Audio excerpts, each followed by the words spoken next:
Тралалела-тралала влюбился в балерину Капучино. Он начал ухаживать за ней, дарить цветы и приглашать на свидание. На одном из таких свиданий их сфотографировал Шпиониро Голубио и показал фотографии Бомбардило-крокодила. Бомбардило-крокодила пришел в ярость. Ему тоже нравилась балерина Капучино, и он не мог понять, как его лучший друг мог так с ним поступить.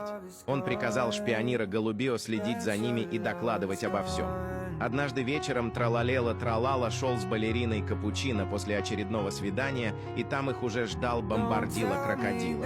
Он сказал: «Ты предал меня. Ты знал, что мне нравится балерина Капучино, и все равно решил отбить ее у меня. Зря ты это сделал». Тралалела-тралала не испугался и уже был готов драться, как вдруг из-за угла вышел Тун-Тун-Тун-Шагур и ударил его битой. Тралалела-тралала упал, а Бомбардило-крокодила сбежал вместе со своей шайкой. Очнулся Тралалела уже в больнице и поклялся, что отомстит Бомбардило-крокодила.